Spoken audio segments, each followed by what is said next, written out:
right, welcome everyone. I'm going to actually start the meeting since you don't technically have a chair at this moment in time. Alex is aged off or finished his term and is not on the commission. So we will start with a call to order, and then I would ask for a motion to approve and discuss the minutes from November 13th. Is there a motion? Motion to approve. Second. Second.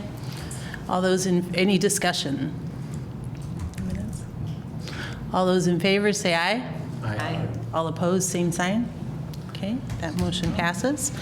We now have time for public comment for items not on the agenda. You have 3 minutes per item. Please state your name and your address. Hi. And I don't know if the buzzer's going to go off or not, so. It is muted. Okay. I didn't want to scare you if it went off. Go ahead. Hi, I'm Jill Fishbaugh. I live in Iowa City. I have good news to share. On December 5, the National Park Service approved the community-led application to place the Robert A. Lee Recreation Center on the National Register of Historic Places. As co-author of this application, I want to share with you the key reasons behind our nomination to preserve this important community resource. The Robert A. Lee Recreation Center is an architecturally significant building located on the area the city first designated as a public space in 1839. It's an exceptional example of a community recreation facility designed in the mid-century modern style. Very few of these exist in the entire country. RAL is a rare example of municipal planning in Iowa where its central location supports the city's goals of a walkable, livable, vibrant downtown. Saving a structurally sound building that has proven to be versatile and adaptable rather than demolish it favors sustainability goals, and it honors the visions of Recreation Superintendent Robert A. Lee and architect Roland Wiener. But most importantly, being listed on the National Register provides access to federal and state funding streams specific to preservation and restoration. And we hope that it encourages city leaders and decision makers to continue investing in the maintenance of this vital facility in their roles as stewards of the city's resources. Thank you, and welcome new members. And I would mention to staff that the plaque is up if you haven't seen it by the entrance. Thank you.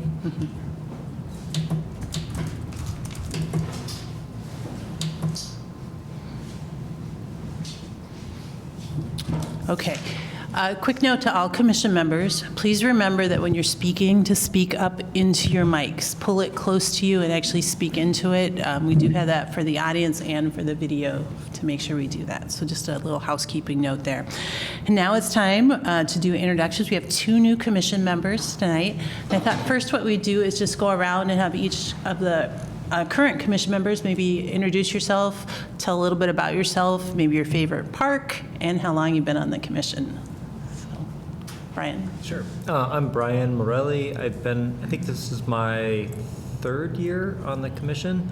I work at the University of Iowa doing marketing and communications. I use a lot of our parks. Hickory Hill, I live right on Court Hill Park, the bike trails. Those are just a few of them. I use a lot of them, so really enjoy them. Caleb Raker, and I would say I've been on the commission for a little over a year or so.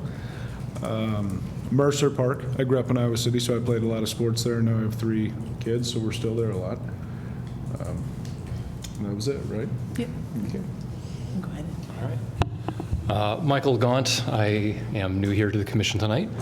I grew up here in Iowa City, graduated from City High, left for 35 years, and came back in 2022. My background is in landscape architecture. I've been licensed professionally since 1999, so I've got a background in park design, park maintenance, all that type of thing. My work now primarily focuses on large-scale development planning. But I am happy to be back in Iowa City. I love this town. I miss this town.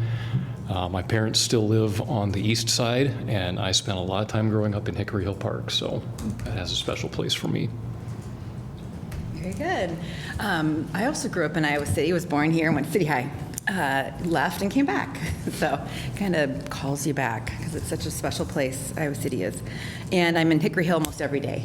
It's a great park and east side, anything on the east side, I'm all for. So. I'm Jeff Mallory. I'm a new member as well. I am a California person, a Navy brat. I moved here with the cat 5.5 years ago to follow my husband, who went to Iowa's Writers Workshop in 2014.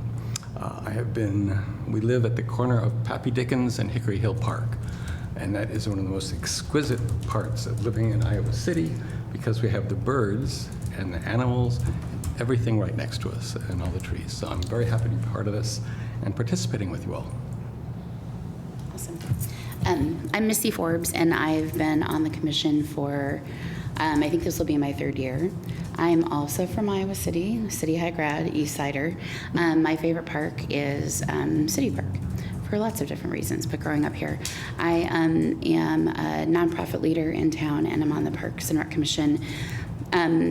Well, because of just some of my involvement through my nonprofit, but just ensuring accessibility and access to all the great stuff that our city has to offer through the Parks and Rec Department.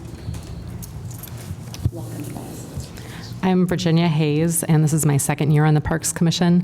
I work for the city of Coralville, and my favorite park is, I love North Market Square downtown. All right, your next order of business is to select a new chair. And the way that we do this on the commission is we ask for nominations, or you make a motion to nominate someone. If it's seconded and the person agrees, then they are nominated. We take nominations. If there's more than one, then we would actually do a paper vote, which we'll have to figure out. And if not, we just take a motion to approve the person as chair and then do the same thing for vice chair. So I would open it up for nominations for the chair. I would like to nominate Connie Moore. Second. Okay, do you? Thank you. Yeah, I accept for would that? do Okay. that, yeah. Are there any other nominations?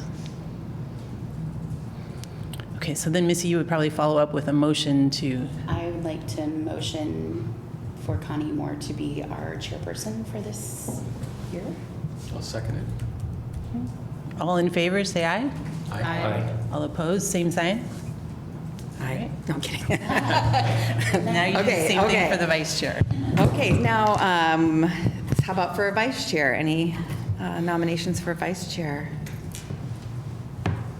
I think Brian Morelli would be a good vice chair. I think Missy Forbes would be a good vice chair. It's cutthroat around here, you can tell. I can, if you want, either. I just feel like my attendance sometimes is a little lax due to work obligations, obviously, but. So do we have a motion? I nominate Brian Morelli to be vice chair. Or second chair, yeah. So we have a second for Brian. So all in favor of Brian Morelli being the vice chair? Aye. All opposed, same sign? Okay. All right, there you go. All right, so next item up is a city park pool update. All right. We're getting here.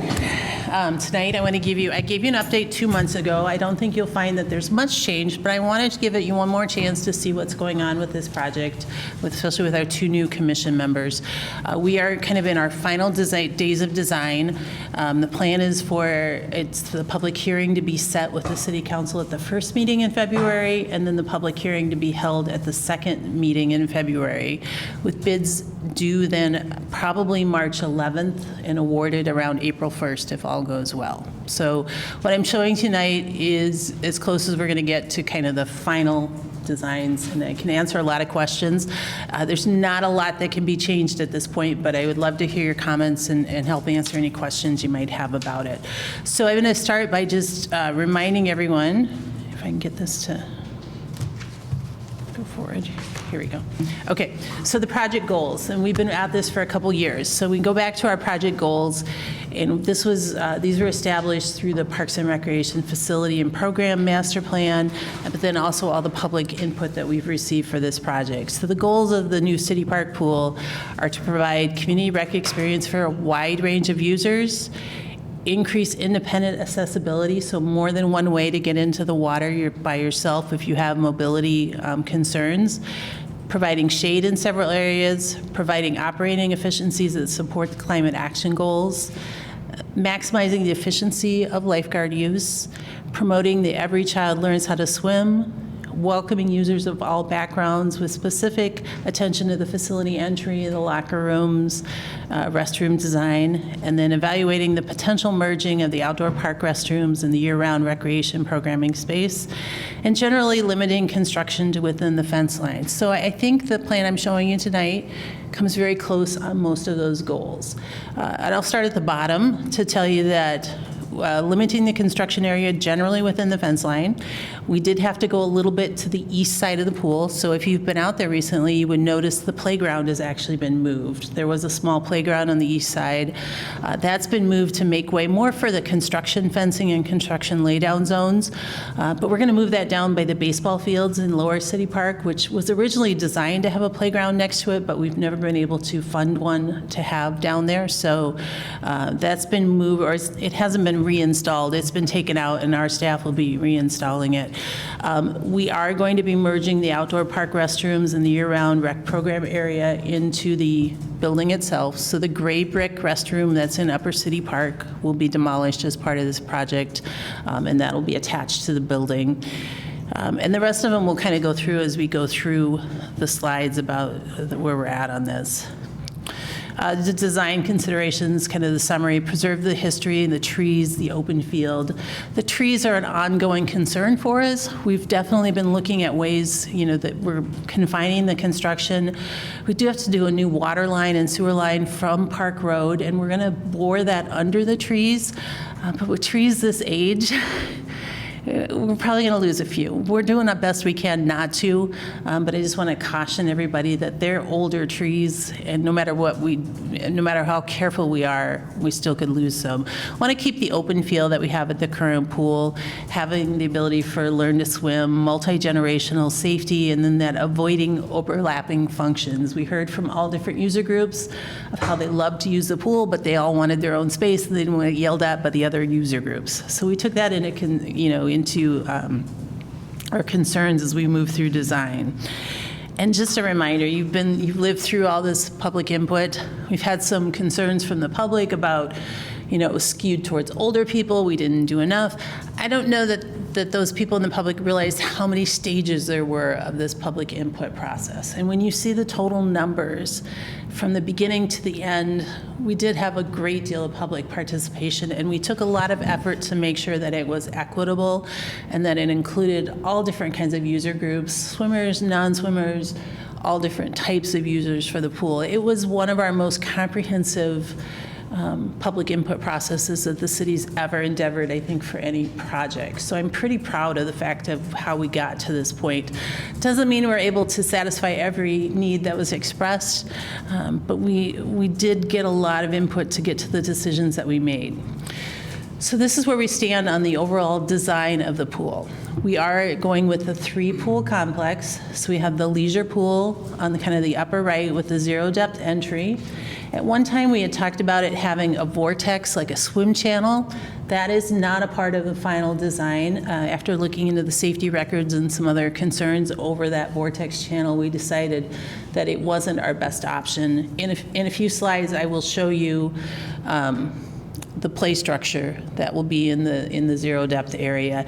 The other nice part about this, and you don't see this one, is that this part along here has a nice little bench area, both for parents and adults that are in there during open swim and want to be in the water watching their kids. But for us, for swim lessons, that's an awesome starting point for the young swimmers to stand and take off from. As far as accessibility entrance, you have the additional stairs here. You have the zero depth entry. Then we have 6 50-meter lap lanes, which we've talked a lot about. two separate ways to entrance. One is through an extended ramp area, and the other is over here stairs, and that will also have a wheelchair or a transfer station for someone who is using a wheelchair. 6 lanes, the idea being that during most of the open swim time, there would be at least 2 lap lanes reserved and open at all times. You would also still have the noontime lap swim like we've had for some time. And then the rest of that area would be open swim during open swim hours. What does that not have? It doesn't have the 25-meter option. These are 50-meter lap lanes. I believe the depth is 3.5 to 5 feet. So it's mostly walkable, but we don't have the 25-meter option. We can rope it off at the halfway point. You just wouldn't have the kick turn for that. And then finally, the diving well is a separate area. It has stairs down into it to help with the accessibility. We think that would be great for aqua fitness and aqua jogging, and actually people getting out from the diving well, from the diving boards. We show it with a climbing wall and 2 diving boards in this picture. It is sized so there can be a 3rd diving board added in the future, and is a high dive and a low dive at that point. Are we looking at that, so the larger structure is where the front entrance currently is? Correct. Yeah, the bathhouse is the same footprint, just a little bit elongated to your right in the picture. Let me show you the other plan that I have that from what you see in that rendering to this picture. We've been what we call a value engineering. That means when we go through in the end and you're over budget and you're trying to squeeze as much as you can into a project without taking away the major components. So you may notice the deck area is squeezed a little bit on this drawing, more so than in that rendering. We have narrowed things up a little bit to try to use less concrete and less expense for everything from fencing to piping. We think there's plenty of room for chairs and lifeguards and all that sort of thing, but we have tightened it up quite a bit. We've also included in here then 3 different areas that are lawn or grass. It's a lot less expensive to do grass up front than pavement. We are concerned, maintenance nightmare, or maintenance, probably not nightmare for the minutes. Maintenance concerns down the road. It's hard to maintain grass in a pool area, but we think this will be a nice combination between deck space and green space on the deck. And then let me show you the next picture is our... Did you explore turf at all? We are still actually exploring turf, artificial turf, as a possibility. So we may bid it as an alternate and just see how the prices come in. Something with Yeah. minimal fill. Yeah, not sure. Yeah, The west fence line shown in that picture, does that match up with the current west fence line? it does. Okay. Yeah, it does. So we are moving a little bit to the east. So the current fence line is probably closer to right where the edge of the building is. We've moved just a little bit out to the east on that side. Yeah, So the children's pool that's in that upper right-hand corner will be entirely taken out, that's there now? The correct. small- Yeah, the wading pool, their children's area that's there. Everything that is there now will be demolished and gone. Yeah.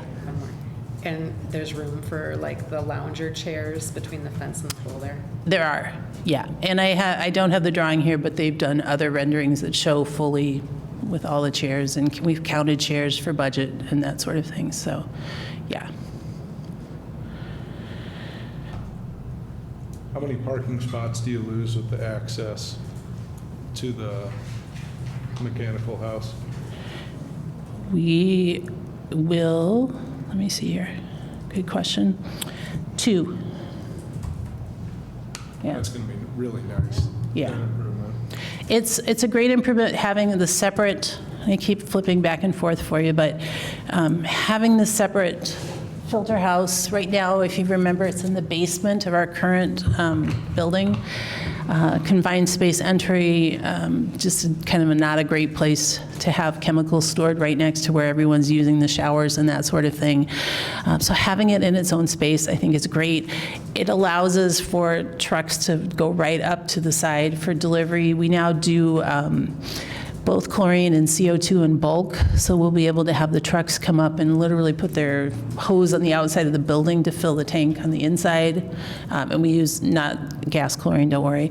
But that just makes that whole delivery process a lot easier. And then as far as getting in to maintain all those pumps and everything, so much better than what we have now. And there's all the improvements that I see for the pool users. For our staff, that is key safety and key efficiency change happening there. Okay, so that's the children's play structure. It will not have the little wall around it like you see there. It'll be in the middle of the zero depth entry, and then there will also be a couple other bubblers and different things spraying up from the ground. So nothing, there's some higher fountains, but no like buckets dumping down on people. It has a slide, a smaller children's slide off the back, probably meant for up to like 5 or 6 years in age in that area. Where will that be in the overall picture of the 3 pools? Yep, so it will be kind of right in the middle of this zero depth entry. That's not an empty pool, that's a pool with the center. It's not quite in the center. There'll still be, so it'll be in the area of water up to about 1 foot depth. And then the pool goes to, remind me, do you remember, Brad, 3.5 feet? 3.5 or 4 feet, I can't remember which, but the deeper area will be the open space play area. Let me get through the rest and we'll answer other questions. Bathhouse design hasn't changed significantly since I showed it to you 2 months ago. We're excited about this. It has some new elevations to it. This is from the pool deck side. So you'll see here, you'll have entrances on here and here to go in the locker rooms. This is the front entrance as you come up the front. And then this is the community room space that'll be available year-round. And then the restrooms, park restrooms will now actually have their door right here. You'll see it from the front side. And those will be open year-round. Yes, yep. The park restrooms and the meeting room are available year-round. The meeting room has a capacity of about 40 people, so probably not about the size of this room. So it'd be used for rec programs or rentals or other use. Could be part of our summer camp program in the summers too for base. This is kind of the floor plan. So men's and women locker rooms. One of the things we fought for again for staff, which you may not realize, is this little area in between the toilets and the sinks. That's our plumbing chase. And oftentimes architects want us to narrow that up, but our staff have to get in and that's where they fix things. So this is one of our first buildings that we're actually going to have a 2.5 foot wide plumbing chase. Another thing that we're super excited about is staff that you may not think about when you think about a swimming pool. It also has some really good staff areas in the center, so they'll have the entrance area for our cashiers, which will be a controlled space. Right now it's just kind of an open desk with a lot of cash and different things coming through it. So that'll be an enclosed space. It's actually air conditioned for that little front area. You'll come in and you can either go to the locker room or you can go straight through. There's 2 single-user restroom shower spaces right behind the entry area, so families or anyone that wants to can use those and then walk onto the deck that way. And then it has a significantly better space for the lifeguard staff, including a first aid area and a break area and an area to look out over the pool. However, I will also point out back on the pool drawing itself, we're building an actual shelter right here, right in the center. If you've been to City Park Pool, you notice the lifeguards usually sit outside, kind of right by the entrance. That's where we're going to put them with the new pool. So lifeguards that are there, once they've checked in and going ready to get on duty, as they rotate in and out of the chairs, they will rest and take their breaks under that shelter in the center of the pool. So we'll have them more centrally located to have more eyes on things and see things. Okay. All right, so the updates since the last time that you saw this 2 months ago. First of all, we determined that we indeed had to provide all new water and sewer lines from Park Road. That was kind of a not expected for this project. Determined that the condition of those, about $100,000 added to the project from that. We may be able to pay for that out of utility funds, so we're still working on that. We will have to bore under Park Road and then bore under the trees. So it's actually quite a significant add to the project. As you remember, we have climate action goals for the project. So for the first time, a city building will have all electric heat, not the pool water and not the filter building, but the bathhouse building will be completely electric heated for both the ambient heat, because we have the meeting room and the restrooms open year-round, and then the water heat for the showers is all electric. And that flows with, like I said, our overall climate action goals to move towards more sustainable heating. And then the water bodies, as I mentioned, have been shifted a little closer together since the last time you saw it. As with any project, I feel like we're always skating right at the edge of the budget, and we're probably just a little above where we'd like to be at this point. We've decided to go ahead and bid and see where we come in. That means that we're going to bid several things as alternates that we can decide whether to do or not do, or to fund in different ways once the bids come in. So we're like 18.5 million. And then we have alternates that can be added or subtracted. You can't negotiate on the base bid of a project, but you can choose different alternates. So the things that we have pulled out that will be alternates from what you've seen there, both out in front of the area where you come off the street and enter, and then around the pool deck itself are a number of raised planter beds, limestone raised planter beds. Those are all going to be alternates. If we don't do the planter beds, they will just be ground level plantings. Tyler would rather have the raised ones because less kids trampling through them, and it would really help with operations, but that may be one of the things that we do to save some funds. And it's something that could be added later if we would decide to actually do the planter beds later. The pool is being built so all three pools could be heated. The water could be heated. And if you remember during public input, that really wasn't something that was high on the public's request list. Especially the lap swimmer group did not want the water hot. They're actually worried that it would be too hot. So it's not much expense to have the plumbing done and have it ready to be heated. Each one of the pool's heaters will be an alternate, so we'll be able to choose 1, 2, 3, or no heaters for the pool. Yeah. Would the heaters extend the season, basically, or what would? Potentially, but really lifeguards are the thing that, maintain, that kind of start and stop the season for us, so not by much. At this point, we are looking, our priority would be to probably heat the leisure pool, thinking swimming lessons and having a little bit warmer water for the little kids in swimming lessons, and probably not heating the lap pool or the diving well.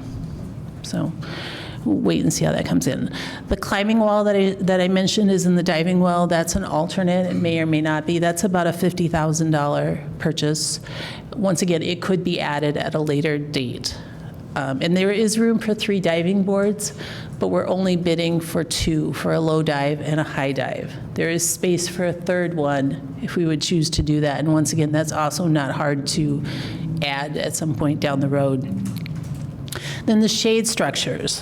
One of our highest items that people want to see is shade at this facility. We realize that in the bidding process, though, we may bid those as an alternate, with the thought that that is also something that we could, in the year that it's going to take to construct this pool, we could have some additional or some other funding source for the shade structures if need be. So they may not be in the initial package.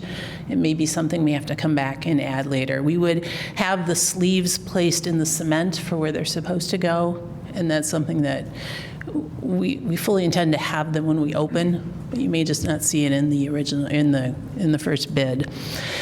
As a staff and a design team, we're continuing to discuss all the architectural materials and finishes, anywhere we can try to save money where it's not going to create long-term maintenance problems. We're trying to squeeze things out. We're getting pretty close, though, and there's not much. We may bid it with both, has a metal roof right now, we may bid it with both metal and asphalt, but honestly, we'd really rather have a metal roof for the long term. So we're weighing all of those kind of decisions here in this last month as we go through the final design. And then a minor thing, right now, the demolition of that gray brick park building is going to be bid as an alternate. If it's too high or if we need to save some money, then we would have our own staff do that internally. We're really bidding that because if we got a bid for them to do it for $5,000 or $10,000, that's much cheaper than our own staff could do it. So we're kind of weighing a lot of those things. And then so our timeline, we are in this design, development, and construction documents. We're in final review. They're being reviewed by building officials. They will be reviewed by the state, making all these final small decisions at this point. And then we hope to have the public hearings on the council agenda to be set on February 4th, and then hold the public hearing on February 18th. It then would go out to bid, with bids due on March 11th. And it says anticipated award March 18th.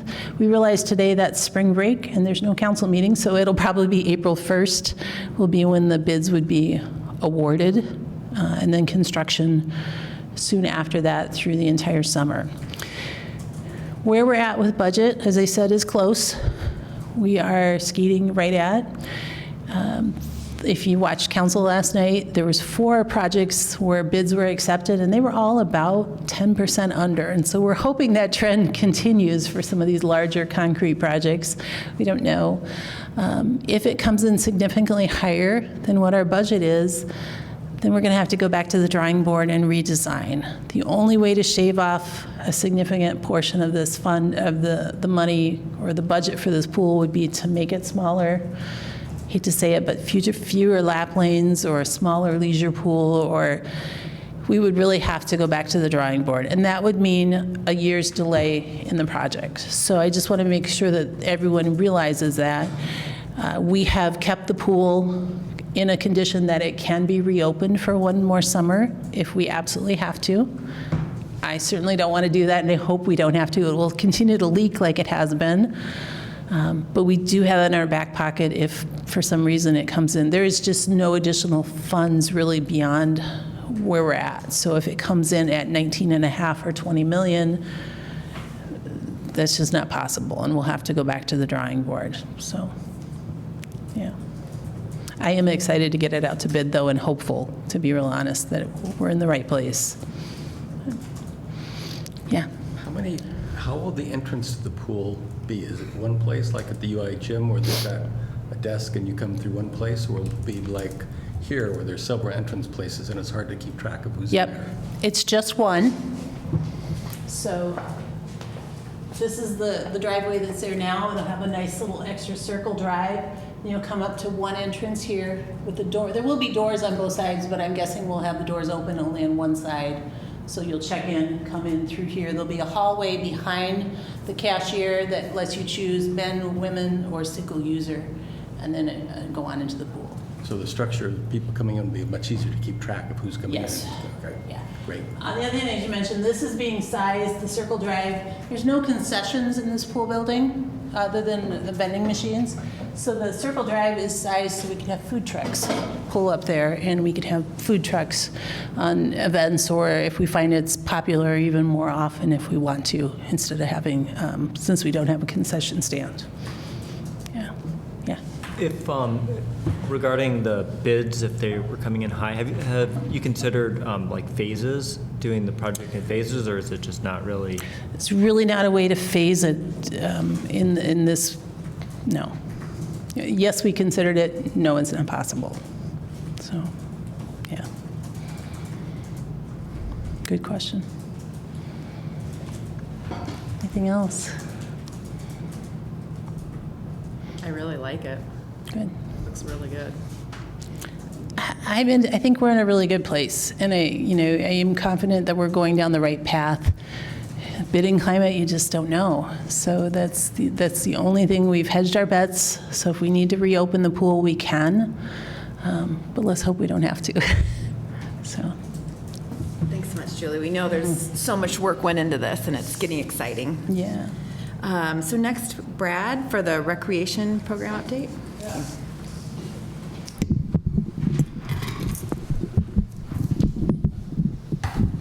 All right, so I wanted to take you all on a tour of the Recreation Division. I know we talked ad nauseum about it during the Recreation Master Planning process. There was a few of you that were here where I think we were talking about recreation programming every single week. But it's been a few years, and we've got some newcomers to our board. So I wanted to kind of take you on a tour of the Recreation Division, kind of talk a little bit about what we do and kind of where we're at with things right now. So obviously, the main thing that we're charged with in the Recreation Division is to provide those leisure and recreational opportunities to the community and make sure that we're meeting the needs of the community. We're the public face of the department, so to speak. When people have experiences with Parks and Recreation, usually it's involved with a person or a staff member, and that's the first and last impression that they have of Parks and Recreation typically. So we take a lot of pride in our staffing and providing those great experiences for people. The programming that we offer to the community, some of our programming is curated, where we have people that are doing the planning, procuring the supplies, implementing the program itself. They're there to instruct. And we also have a lot of drop-in opportunities for the public as well. So people can take their pick. And of course, we have opportunities outside of our facilities that people are able to participate in as well. So speaking of facilities, we have our two recreation centers, Robert A. Lee here and Mercer Park Aquatic Center. And we also have the two indoor pools that are contained within. We have City Park Pool. We have Ashton House, which used to be an event rental facility for us and then was modified this last year to be an adaptive recreation center hub for us, and that's been going really well. We have two dog parks. Terry Trueblood Lodge is our event rental facility. We have community gardens, sports field rentals, and shelter house rentals, and the Iowa City's Farmers Market. So our Recreation Division staff is involved with all of those different components, whether it's actually programming those spaces, overseeing operations in those spaces, or helping with rentals of those different venues. With our two recreation centers that we have, we're open 361 days a year. Out of an entire week, we are open to the public 97 hours at each of those facilities. With our indoor pools that we have, the Robert A. Lee indoor pool, of those 97 hours, 49 hours are available for public open swim. And Mercer Park Aquatic Center, the indoor pool, is available for 92 of those 97 hours. So we are open to the public quite a bit. We also have, in 2024, we offered to the public 1,300 plus programs and events. That number sounds really large, but when you think about it, and it's kind of consistent with our numbers that we had in 2019 when we were putting that Recreation Master Plan together, 58% of those programs are in aquatics, and most of that is swim lessons. So the way that we look at our programs is if it has a code that you can go in and register, that's a program. So if you've got lesson 1 or level 1 for swim lessons on Mondays, that's a program. Then you've got it on Tuesdays, that's a program, and then you've got all those different levels. So, but we have about 200 different programs in each of the different other program areas that we have, and so I'll talk a little bit about that here in a minute. From a staffing perspective, the division has 8 full-time staff. That includes myself. And then we have approximately 170 hourly staff throughout the course of the year. That number inflates a little bit to about 220 people during the summer months because we've got summer camp going on, City Park Pool is open, we've got a lot of our other summer programs that are happening, so we have to staff it a little bit heavier during that time. Unless it's seasonal work, hourly staff are generally limited to no more than 25 hours per week or 1,300 hours out of the year. And in 2024, hourly staff logged 85,759 hours.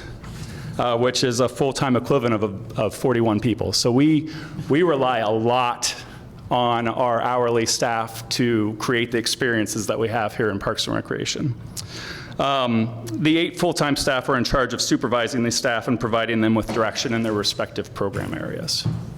So kind of want to talk a little bit about each of the different program areas that we have.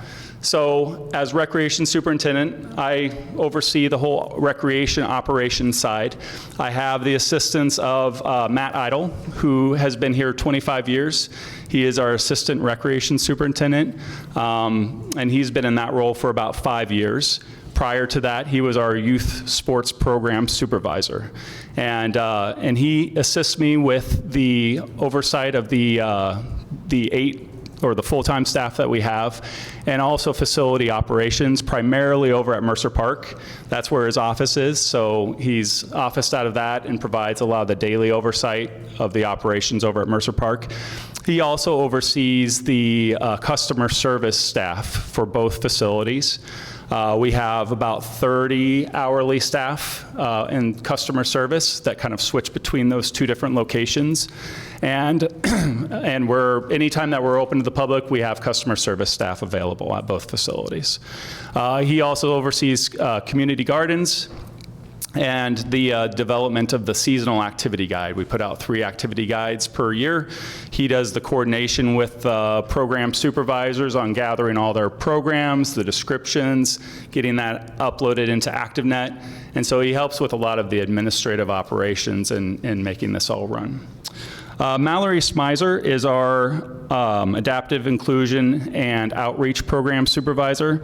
She's been with us for a little over 2 years, and she's done a great job of really kind of changing the game with our adaptive programming. Thinking back to about 5 years ago, what we primarily were involved in the adaptive world was Special Olympics, which Special Olympics is great, but it focuses primarily just on the competitive sports element, and we weren't really offering a lot of other opportunities. So now we have life skills, we have cooking, we have arts and crafts. We still have a sports element to our programming in the adaptive world. And Mallory's getting a lot of people that are signing up, both adults, and one of the other elements that we added in the last few years since she started is more youth programming in the adaptive world as well, which has been well received. She also oversees our inclusion programming. So if somebody is needing accommodations or would like to participate in any of the programs that we have but might need additional assistance, she has staff that's able to provide that inclusion assistance, provide that one-on-one experience to be able to help them have the accommodations that they need to be able to enjoy any of the programs that we offer. She also does community outreach. So if you think about some of the different events that we have, one of the events that we have coming up is the MLK Day of Service. She's responsible for programming that and implementing that event.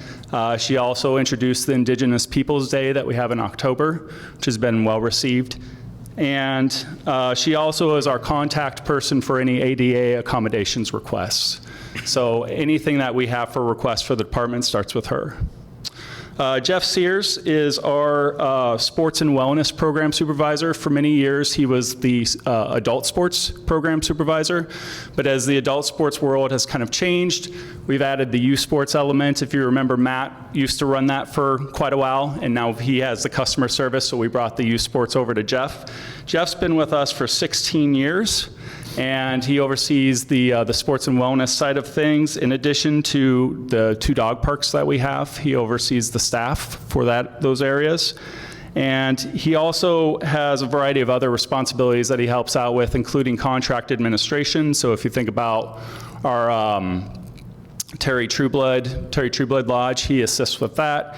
He's our ActiveNet guru, so ActiveNet is our recreation programming software. He's kind of our go-to. Thank goodness for that we have somebody that we're able to rely on when we have issues that pop up. He's typically got the answer for how to fix different things with that.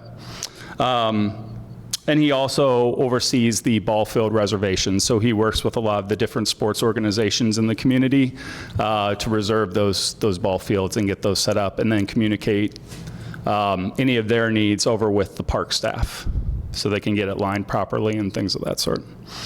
Bill Lane is one of our newer employees that we have. He came over here from Sioux City Parks and Recreation.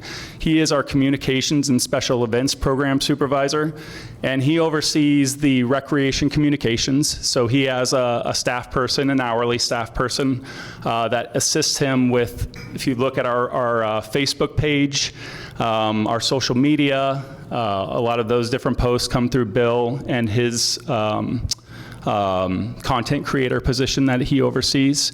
And any of the press releases that we're doing for recreation typically go through him as well. And then he also oversees the farmers market, which is a big operation.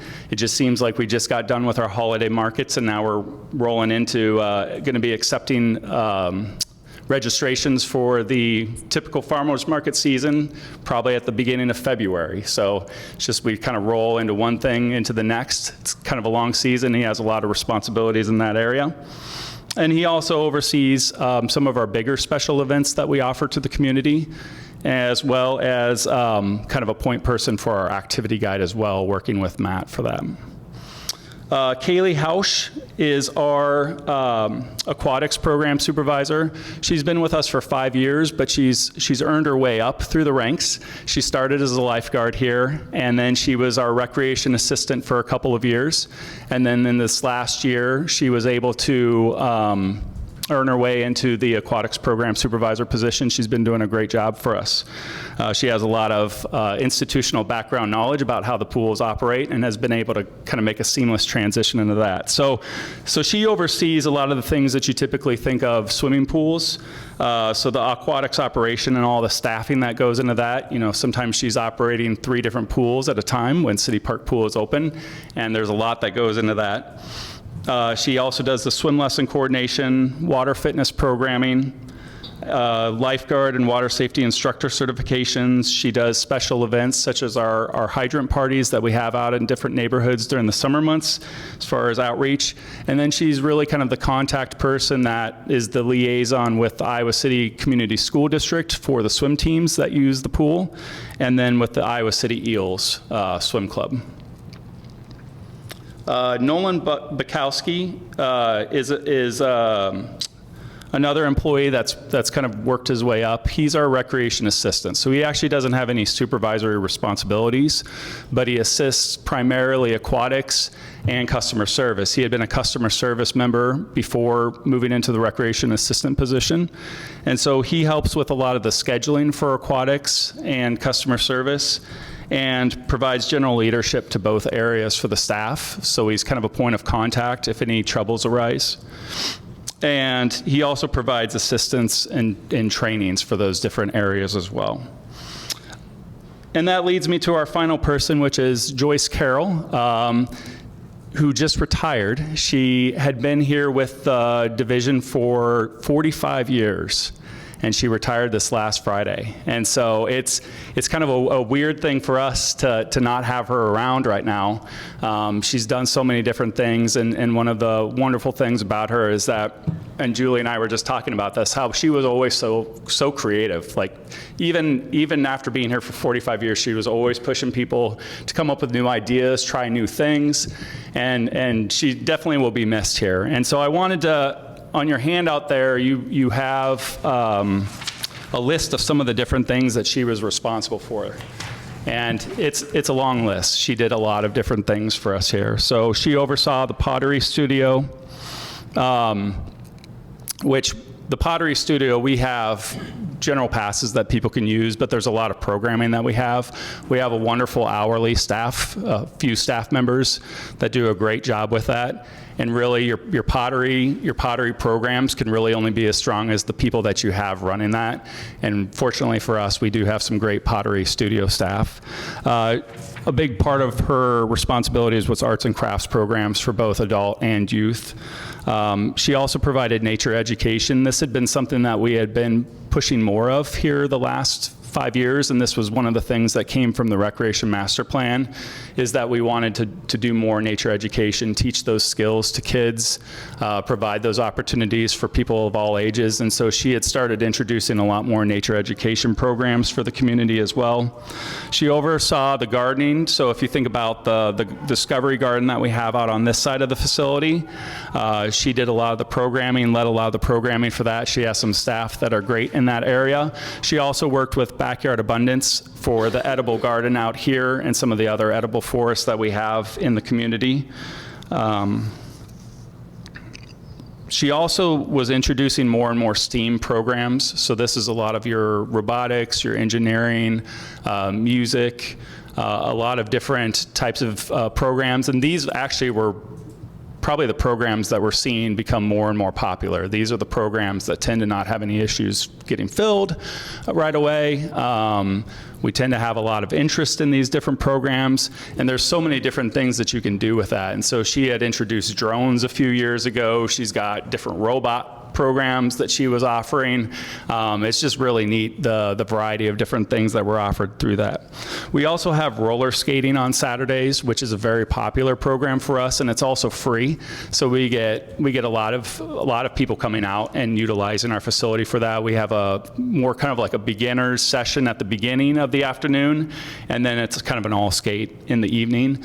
But we do that every Saturday. We take a break during winter break and we take a break during summer, but the rest of the year we offer that. And so she would oversee the staff, she would help with the maintenance of the skates, and everything else that goes into that. Summer camp. So she's, in her 45 years, I think pretty much for the entire time that she was here, she was overseeing a summer camp. That's kind of gone through some different iterations recently. We had been out at the Ashton House the last few years because our rental numbers were down over there, and so we wanted to utilize that facility for our own space and purposes. And so we had been out there.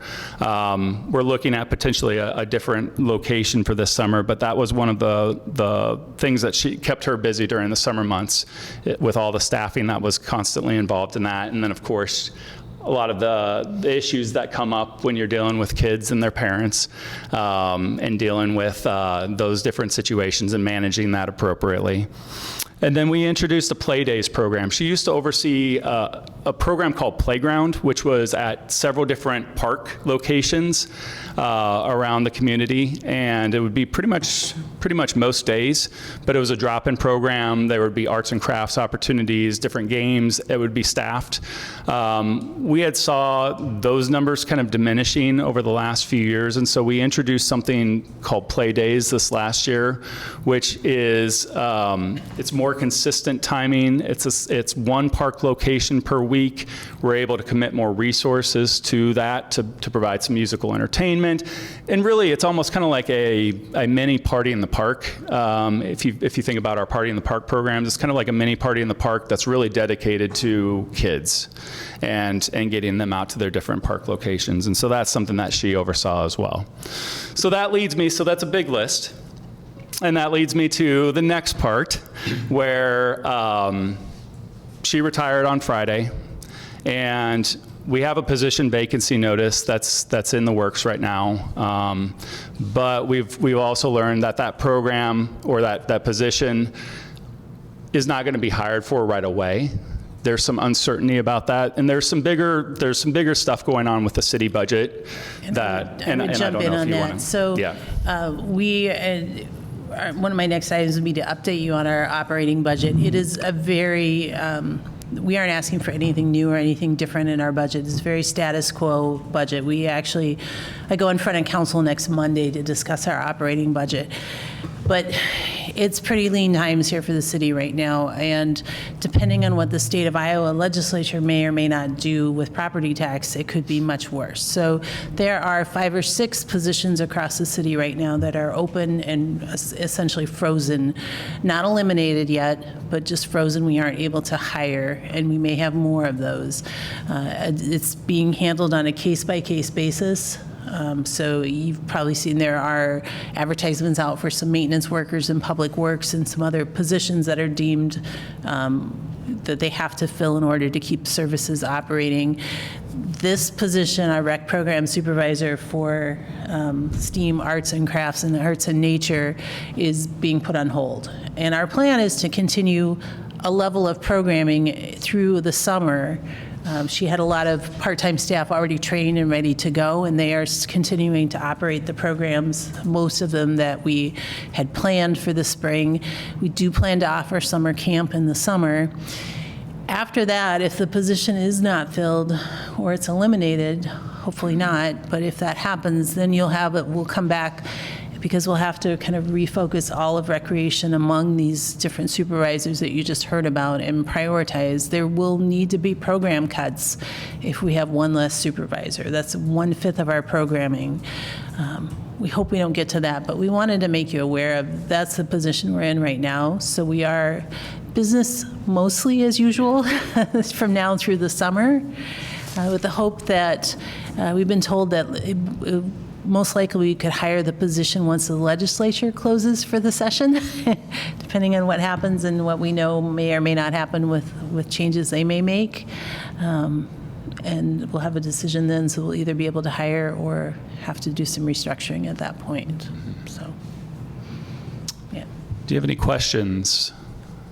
Yeah.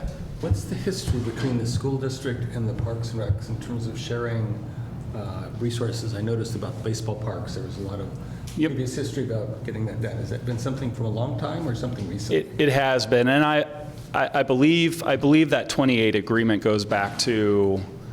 Does that go back to when the pool at Mercer was built? We're a longtime partner with the school district on a number of programs and facilities. So, what about with ICPL? Is there much? Public library. Yes, right, the public library and the Parks and Recs. We have some partnership programs that we offer with them. So they're a pretty common staple at a lot of our summer programs that we offer. Party in the Park with the Bookmobile. We do our Halloween event that's here that they join us for that, and then we actually do join their Halloween event that they have down there at the library. And so we definitely get along very well with the library and love to partner with them on different opportunities. Thank you. Yep. Anything else? Well, thank you, Brad. Yep. It's amazing when you hear the numbers. It's like, whoa, Yeah. there's so many things going on. Yep. And thanks for all Keeps your us hard busy. work. Yeah. Yep, thank you. You're welcome.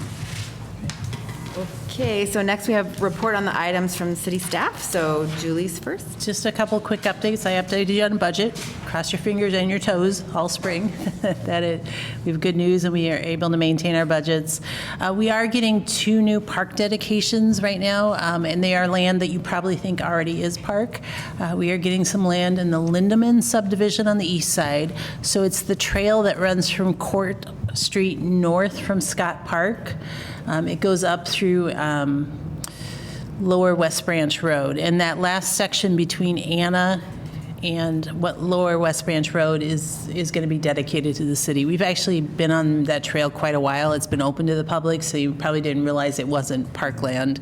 But the development is done. We'll be getting that. And then for all you Hickory Hill Park lovers, we should officially get the new land on the northeast corner from the Featherstone development, or the senior living development, probably at the next council meeting. That'll probably be dedicated. It's what we call the ACT land. I mean, it was owned by ACT, and a lot of people just considered it part of the park, but it wasn't, and it'll officially become part of the park at that point.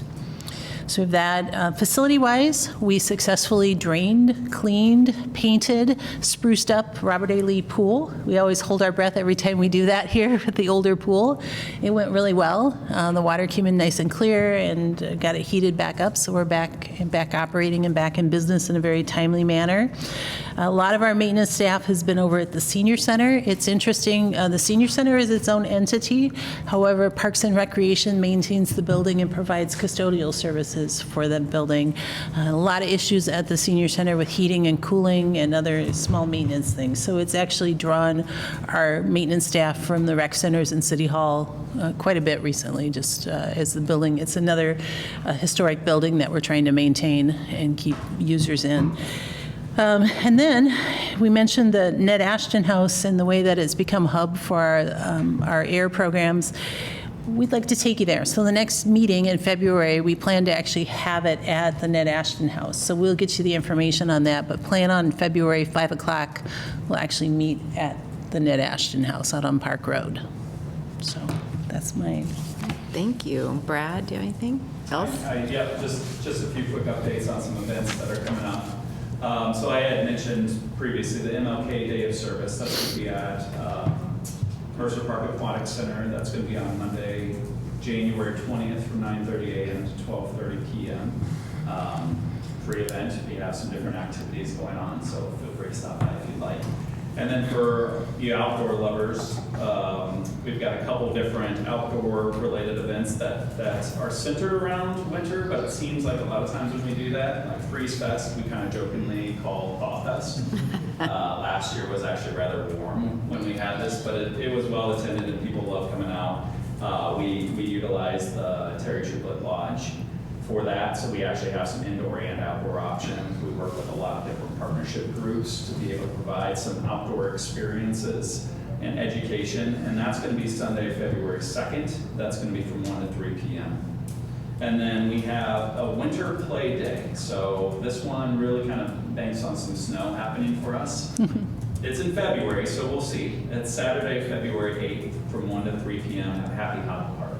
So hopefully we have some snow, we can do some sledding, some hot cocoa, some other snowshoeing, some other fun stuff. So we'll see. We'll see what the weather does for us. Very good.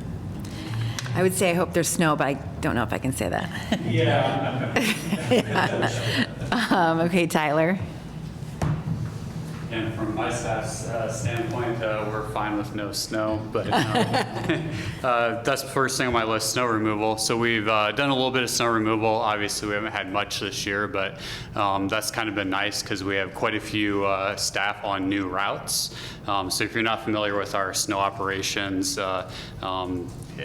we're not all familiar with every little piece sometimes either because we're all over town. It's not just parks, it's areas downtown, it's areas where the city owns random pieces of property, it's the whole trail network.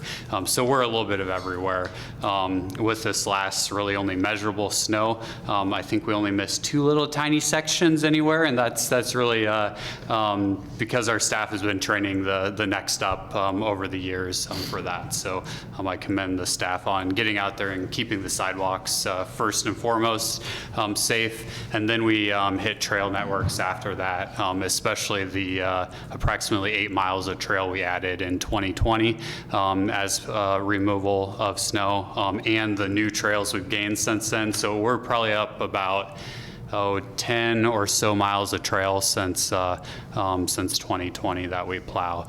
So patience with us on some of those extra places. So for instance, around Terry Trueblood or the Sycamore Greenway, all the way out to Soccer, places like that we don't get to as soon. And if it drifts completely shut, sometimes we can't get to some of those places, but we try our best on those. Another winter thing, ice skating. So we have the ice skating pond open at City Park as of today. So it took until today to get a thick enough ice layer. So if you consider how cold we've actually been, that's usually our challenge here. I was thinking back yesterday, I've been here 10 years and I remember maybe 3 of those 10 years of decent ice for a prolonged period. We either get a lot of snow before the ice is thick enough and then you don't have a surface that's workable, or we don't get a sustained amount of time of being cold. So we'll keep that open as long as we can. No guarantees. Last year, right when we got it open, we got warm weather. So we've been doing quite a bit of work along the trail networks with clearing of undergrowth, mostly invasive honeysuckle. So trying to get those edges pushed back and to make those trails as safe as possible as you go along them. So we've been doing quite a bit of pruning and forestry mulching work along those. The forestry crew's been doing a lot of pruning. So winter, sometimes people ask me, what do you do all winter? Well, winter is for pruning for forestry. We also have some park staff that had previously been in forestry that are doing the same thing in the park system. So we're kind of hitting both at once. We try to get through about 1/4 of the city street trees a year. So in a year like this, if we keep it going without as much snow, we should be able to reach that goal. And that just helps the trees stay healthier longer and keeps our work down in the summer when we have storms and things like that. Other tree work we're doing is planning for next year. So I've been doing a lot of planning for tree plantings. We've applied for one grant for hopefully $40,000, plus working on another $10,000 one for spring. So those are hopefully additions we can make. Otherwise, we will have a scaled down version of the plantings we're planning. The neighborhood around Fair Meadows is one that we're looking at. And then if we have enough funds, we have a newer section of neighborhood on the northeast side that the rest of the areas around it are nice and tree canopied, but they're kind of a little donut hole that we'd like to fill in as well. And plus, all the other spots we get requests for 1 or 2 trees by people in like our infill is what we call it in the neighborhoods. We're also in the planning stages for our prescribed burns for spring. So we're looking at different spots. We don't have a complete list or anything yet of all of our areas, but we'll be working on that. We did send a good number of staff this fall to a refresher training. So it's always good to get that training refreshed and everything as well. One of the spots that we hope to burn again this year is Sand Prairie. So we burnt that last year. We've had ongoing kind of collaboration there with a lot of different partners, Fish and Wildlife Service, Nature Conservancy, the county conservation, and then expert, kind of the expert in Iowa on plant biology, Dr. Rosberg from Drake. He's done an inventory. He's working on finalizing that report for us. So we've been working on that. So along with the burns, we hope to do some additional work with help from the Fish and Wildlife Service funding, and then having them come and do a little team building work day to remove some of the woody material there as well. So that one's exciting for us. I know not a lot of people get to Sand Prairie that often. It's not a developed park at this point, but it is really a key gem of nature within our community. And then kind of last but not least, we should have our seasonal temporary hiring positions out within the week. If not this week, I would hope next week. HR is doing their part to get everything worked on to get them posted to the website and everything, but it doesn't seem like it should be that time of year already. But we'll hire 50 to 60 seasonal staff. We didn't have quite the 85,000 hours, but we had 25,000 hours of temp staff last year. So that really supplements our, there's 23 of us full time. So it supplements us quite a bit as well. Yeah, and there is no hold on our part-time positions. So indeed, we will be advertising and looking for lots of applicants for all the summer part-time positions. So tell all your neighbors, friends, kids, babysitters, students, everyone that they want a part-time job. We got a spot for them somewhere. And we're going to continue our outreach as we did last year. Alex, our assistant superintendent, did a good job getting out to the schools within town. We've got a pretty good network of returners from the communities around us, the smaller communities that tend to kind of build on year after year, brothers, sisters, cousins, those types of things. And we're trying to get more and more focus on getting Iowa City youth into kind of get their first job within the parks as well, and also any age really to to get them to kind of help us out. And they, like all of you that grew up here, you know the city the best and everything, so we don't have to train on where things are and stuff like that. So, and then they're able to go back to their communities and kind of share what they're doing too. Any questions? Anything? Yeah. What was the undeveloped special gem that you mentioned? Sand Prairie Park. Sand Prairie? Sand Prairie. So if you think about where the big new Public Works facility is, directly across South Sand Gilbert. Road. Yeah, South Gilbert. Or Sand Road or Sand South Gilbert to the east there. So it comes close to the corner of Weatherby. So as that development develops up there, there'll be a closer connection there. But yeah, it's a very, it's got some remnant prairie on it, so it makes it special. Thank you. Yeah. All right, thanks, Tyler. Okay, there's no chair's report, so commission time. So I'll just start. Thank you very much for entrusting me with chair position, and I will do my very best to do a good job. And I think that's it. So we'll go to Virginia. Nothing this month, thank you. Okay. Sorry.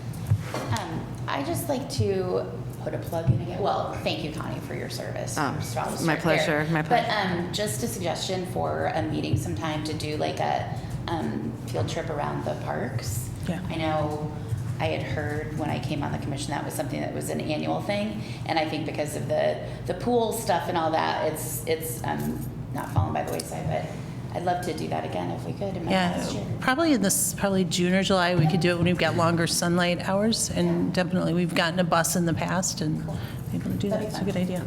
That'd be awesome. And Jeff, anything you want to add or say?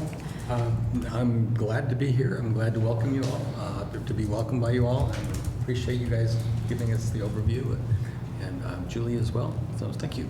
All right, well, welcome too. Thanks. And Michael? Yeah, I appreciate you and Brian serving as chair and vice chair. All right, very good. Thanks, Michael. Welcome. And Caleb? Nothing for me. All right. And Vice Chair Brian? I had a couple of things. Like one is that's pretty amazing that Joyce worked for the city for so long. Are you considering any kind of like resolution or any kind of thanks for all that she's done? So we can only do as much as an employee will allow us to. Joyce was very specific of not wanting much fanfare as she left. We did have a small staff gathering for her on her last day, but she specifically asked that we not do anything more than that. So, Well, yeah. thanks to Joyce for all her hard work. One note that I was out with some friends, and several people were commenting about how quickly the trails were cleared after the snow, and so that was appreciated. So I wanted to pass that along. And then I was out by Terry Trueblood, and I was wondering if the lake is. I definitely noticed it throughout the summer months, but is the lake kind of silting in at all? I noticed that when I was just out there, I know the water was really low, so I don't know if it's just been dry or. Yeah, it's a good question. It's not substantially silting in. There's very little watershed that drains into it. And that was partly by design in its past life as a sand quarry. They wanted to try to keep the water out as they were quarrying it. So it's a challenge, and with the sand bottom, unlike most other farm ponds and stuff where you already have a base that holds water in, it's very reliant on water table, rainfall, a little bit with the river, but even as we saw river go up last year, it did not raise back up. We're hopeful it'll go up again. If you look through history, through aerials, it goes back and forth, but it's definitely the driest it's been since the park has been put in. Interesting. Anything? All right. Well, so we have a motion to adjourn. So moved. Second. All right. So that's it. All right. Thank you.